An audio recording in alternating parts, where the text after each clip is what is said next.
Good morning, class. Red Robin. Awesome. I am so glad you're ready for your ELA lesson this morning. How many of you have ever had your feelings hurt? How about, before we start our lesson, I'm going to make a quick T-chart on ways that you may have gotten your feelings hurt and ways that didn't hurt your feelings. So think of disrespectful and respectful behaviors. Let's start with disrespectful. Tell me something that maybe hurt your feelings once. Thank you for raising your hands. John Matthew. Someone bullied me. Being bullied, yeah, that's always very hurtful. I'm gonna write bullying. Anyone else? John Michael. When I got skipped in line. Being skipped in line, yes. Okay. My feelings. Now think of ways that you can be respectful. We just need just a few ways to be respectful. Olivia. Complimenting someone. Oh, I love that one, complimenting someone. Using nice words, kind words. But I'll use the word that she said, complimenting. Okay, wonderful. So there are ways to be respectful, there are ways to be disrespectful, and you're wondering, why are we talking about this? Well, we're talking about this because today's story, some stories have lessons to teach. And in today's story, which we're about to read, the standard that we are going to hit as we read our story is finding out what is the central message, what is the main idea of the lesson, okay? Or what is the main idea of the book? And today you're going to demonstrate the understanding by a read aloud that I'm going to do. And also we're going to do an activity. We're going to do some comprehension strategies to help you understand the story. Then in the end, you're going to write a short paragraph, an opinion paragraph, telling me something about the book. And we'll get into this standard a little bit later so that you know what you're writing. But your writing is going to demonstrate to me your understanding of what you just read. So, today's goal is going to be that after reading the text, which I'm going to do as a read aloud, and after having the comprehension strategies taught to you, we will be able to write an opinion paragraph, again, demonstrating the understanding of what is the main message, what is the central message of the story. And I'm going to assess your writing later by something called a rubric, and we'll go into that a little later too. What are we reading? Chrysanthemum. Yes, it's a big title. Chrysanthemum. It's a big title, so I've broken it down for you and see if you can pronounce it with me. Are you ready? Everyone say Chris. Chris. Ann. Ann. The. Mum. Mum. Uh-oh, we got to put it together now. Chrysanthemum. Chrysanthemum. Chrysanthemum. Chrysanthemum. Who can say it really fast? Chrysanthemum. Ah, you did it. Chrysanthemum. Gotta say it. Chrysanthemum. Chrysanthemum. Woo, that's a long title, but that is the title of our story today. I'm going to do a quick read aloud, but as I'm reading, again, I want you to think about what is the central message of the story. Is there even a message? The beautiful book, Chrysanthemum. And in the front of the page, in front of the cover, it says by Kevin Hanks. Who do you think Kevin Hanks is? By Kevin Hanks. Olivia. I think he's the guy that wrote this book. He did. He wrote the story. Now, sometimes you'll also see illustrated by. If you see illustrated by, what did that person do? Chloe? Like drew all the pictures. Drew the pictures. Now, are you wondering if it only says by Kevin Hanks and there's no illustrated by? What do you think that means? Does that mean there's no pictures in this book? What do you think, John Matthew? He probably also did the illustrations. Yes, most of the time when you have the one name, that means the person wrote the story and drew the pictures. They made the illustrations for the story. Good job, all of you. Good job listening. So are you ready to dive into our read aloud? Yeah. Yeah, let's dive in. Woo! Nice job, first graders. Now, in order to make sure everybody gets a fair turn at answering and participating, today I will use my sticks. Okay, so you can still raise your hands, but I will pull my stick, and whoever name I call, you can answer the question. Now, if for some reason, sometimes some of us, we get stuck, and you're like, oh, I forgot what I was going to say, or I don't have the answer to that. please feel free to pick a friend that has their hand up that could probably help you with answering the question. Does that sound fair? Yes. All right. The day she was born was the happiest day in her parents' lives. She's perfect, said her mother. Absolutely, said her father. And she was. She was absolutely perfect. Her name was everything she is, said her mother. Her name must be absolutely perfect, said the father. And it was. Chrysanthemum, her parents named her. Chrysanthemum. Chrysanthemum grew and grew and grew. And when she was old enough to appreciate it, Chrysanthemum loved her name. She loved the way it sounded when her mom woke her up. She loved the way it sounded when her father called for her dinner. And she loved the way it sounded when she whispered it to herself in the bathroom mirror. Chrysanthemum, chrysanthemum, chrysanthemum. Chrysanthemum loved the way her name looked when it was written on with ink on an envelope. She loved the way it looked when it was written in icing on her birthday cake. And she loved the way it looked when she wrote it with her fat orange crayon. Chrysanthemum, chrysanthemum, chrysanthemum.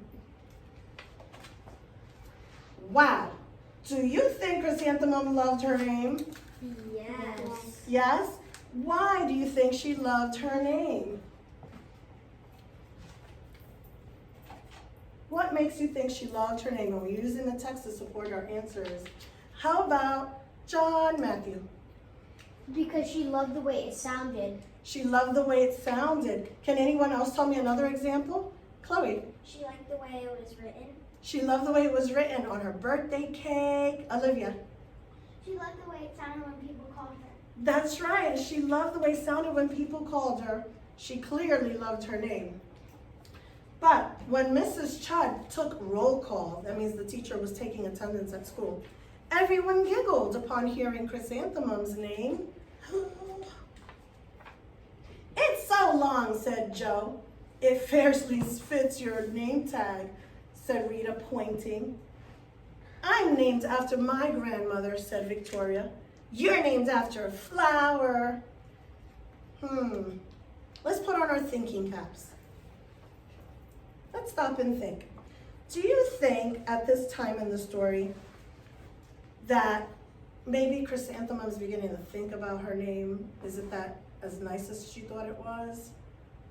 Do you think she's concerned a little bit? Why do you think the class laughed at her? Yes, Olivia. Because her name's so long, it doesn't fit on anything. Her name is so long, it doesn't fit on anything. That's right. Also, there was another reason. Any other reasons? Why is she questioning her name now? Chloe, Sophia. It's the name after a flower. That's right, she said she was named after a flower. So now she doesn't feel so happy about her name, huh? So, if I had a name like yours, I'd change it, said Victoria. As the students lined up to go home, I wish I could do that, thought Chrysanthemum, miserably. Let's infer a little bit. Do you guys remember how to infer? When we infer, we use what we know, and we kind of read between the lines. Red Robin. All right, guys, you have been a fantastic audience for today's read aloud. Remember, as we always do read alouds, as we're always diving into our stories, we always have a big question that we want to kind of keep in mind. And today's big question was, how does knowing the main idea or the lesson help me understand the text? Let's put on our thinking caps. Fasten them in. All right. How does knowing the main idea help me understand the text? Anyone? I'm going to pull stick. Why do you think, or how do you think the main idea could actually help you? Chloe J. It can help you relate to yourself. Absolutely. It helps you relate to the story. You make a connection with the story. Anyone else? Let's see. Let's try one more. How does knowing the main idea help you understand the text? John Matthew R. It helps you understand the parts of the story. Yes, it helps you understand the story better. Yes. It helps you understand the parts of the story, like Chloe said, helps you relate. Awesome job, guys. Get ready now for our guided part of the lesson. You guys are gonna love this. We're gonna actually do an activity. So you need your pencils and your scissors out for this activity.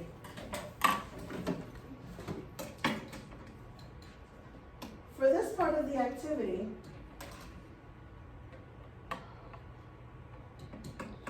we are going to create a wheel. It's called the retell wheel. This retell wheel will be able to help you retell the story. We need to know all the elements of the story. Who knows what elements of the story are? Do you remember from other books that we've done? How about John Matthew W? The parts of the story? Yes. What are the parts of the story when you read? There's a beginning, Middle and end. There's a middle, and there's an end. What are other parts of the story that are really important to know? Olivia? The characters and the setting. Absolutely, you need to know the characters, the setting. So these are important elements of a story that help you understand what you are reading. So our retell wheel is going to help us with that today. All right, so I am going to hand out copies of the retell wheel. And the first thing you're going to do, as always, is put your name on the top of your page.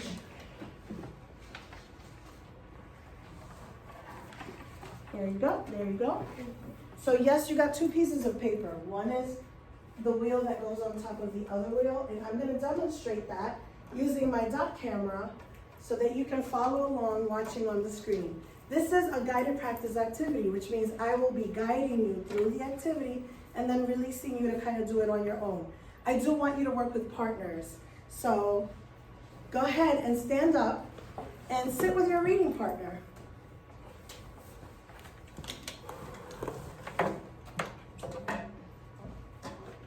Okay, good job. Olivia, yes, did you have a question? Do we put our name on both of the papers or just one? You can put your name on both papers, please. And go ahead and sit back down with your reading partners.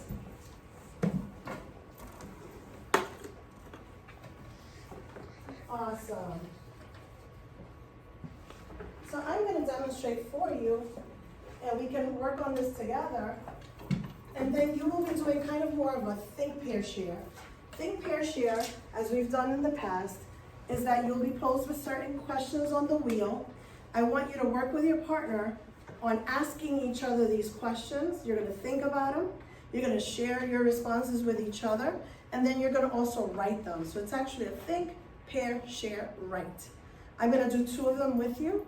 And then you'll do the other two with your partners on your own. All right? So think, pair, share. The first thing we're going to do for our wheel is we've written our name. And then you're going to take the one that says title and author. Can someone tell me what was the title of the book? Oh, everyone's hands are up. I love that you've all been listening. John Michael. Chris Anthony or Chris and the Mom. You got it, Chris and the Mom. I'm going to turn my mic on and see if that helps better. Testing, testing. Can you hear me a little better? All right, John Michael tells us it's chrysanthemum. He is correct. I'm going to help you with spelling because that is one long title. So we're going to write Chris and the Mom. It's so long, it might take up half your circle. So give it your best first grade writing. Let me zoom in a little. And the author, the person that wrote the story, is Kevin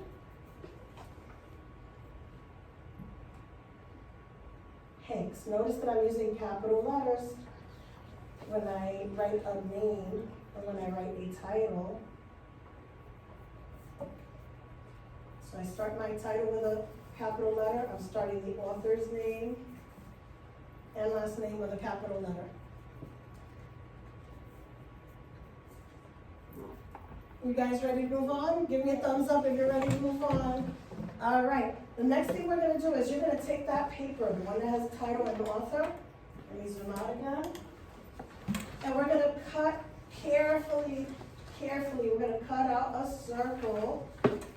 And then if you notice there's dotted lines here, we're gonna cut that out too.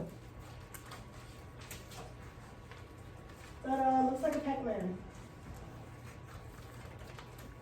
I'm gonna walk around now and make sure and see if anybody needs help. Does anyone need my help cutting? I'm so proud of you, first graders. You have your tools that you need, and you did a great job cutting, following directions. Good job. You all get a diamond buck. Woo-hoo! Remember, you get a diamond buck for making good choices and following directions. You can go ahead and put your diamond bucks away so you don't lose them. Okay. Now, the second part is this circle. I am going to do something called a fastener, a brad fastener. And we're going to take these very carefully. And you know what, maybe we'll do the writing first, but these, you get this, you fasten this through the middle of both holes. And then what it's going to do is fasten both papers together, but you can still turn your wheel around. Okay? So how about we just start first? Let's do the writing first. So the first part is, who are the characters in the story and the setting? Does anyone remember the characters and the setting? I'm going to pull a stick. I left my sticks. All right. John Matthew S. Chrysanthemum and the mom and dad. Yes, the parents. So we can write chrysanthemum. Chris and I have to sound it out to spell it. Chrysanthemum. The parents, mom and dad. I write fast. I need to slow down. Let me zoom in. Chrysanthemum, parents. Any other characters? Chloe H. Mrs. Twinkle. Mrs. Twinkle is at home.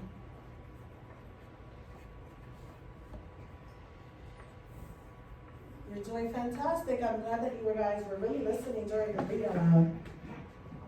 Okay, I'm going to do one more part of the circle, and then you and your partners will think, share, and write what happens in the middle and what happens at the end of the story. As you're writing, you got to turn your wheel, okay? Ready to rock? Ready to roll. Thank you for coming back to your seats. Did you guys like the guided practice activity? Yes. Yeah, you liked making the retail wheels?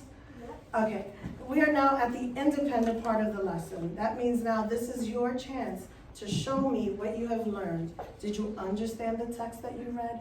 Did you understand the discussions that we have had after having the read aloud and doing our comprehension strategy activity? You're going to show me that in writing. We're going to do a writing prompt. But before we get to the writing prompt, I want to read one more page again to you.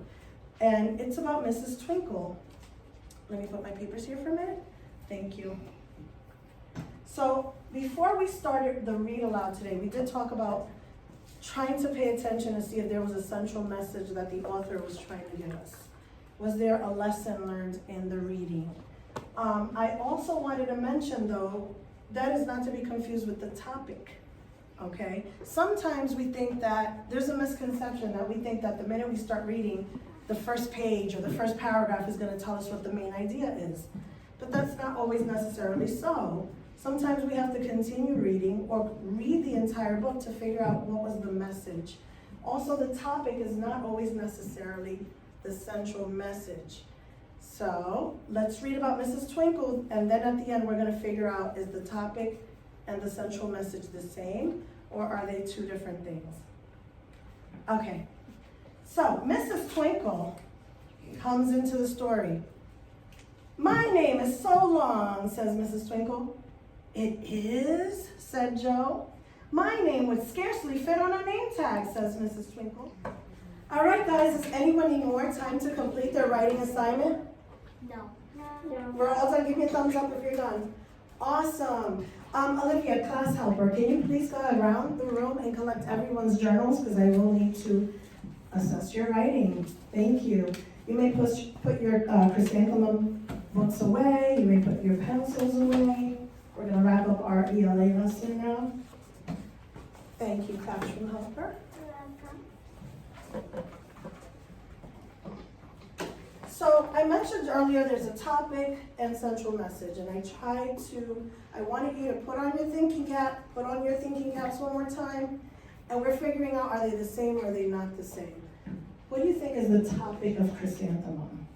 What is chrysanthemum about?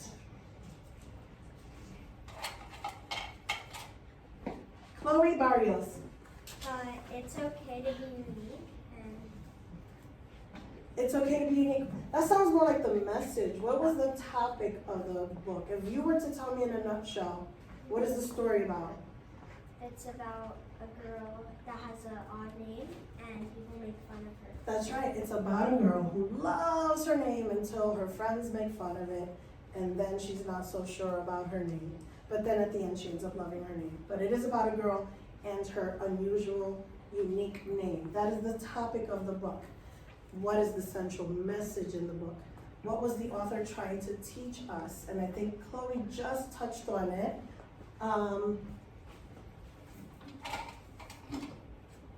Olivia Morrow? That it's okay to be your own person, and you can be like whoever you want. Absolutely. So there is a central message, and that message in the text was, love who you are, become comfortable with who you are, and it's okay to have differences. It's okay to be different. It's okay to have a different name. So that is the message that the author conveyed us. So is the topic and the central message always the same? No. No, it could sometimes be two completely different things. So let's review our objective one more time, which is the goal. Today, given the text, which is chrysanthemum, and strategies to comprehend our story better, we were able to write an opinion paragraph demonstrating understanding of the central message. Now, do you feel you got it? If you have 3 fingers up, that means I got it. 2 fingers means I kind of get it, but I need help. 1 finger would be, I don't get this at all. What happened here today? Go ahead and show me your level of understanding. Okay, wonderful class, wonderful, thank you. I'm going to wrap up with some questions, a few questions and we're done, okay? And then we're going to lunch.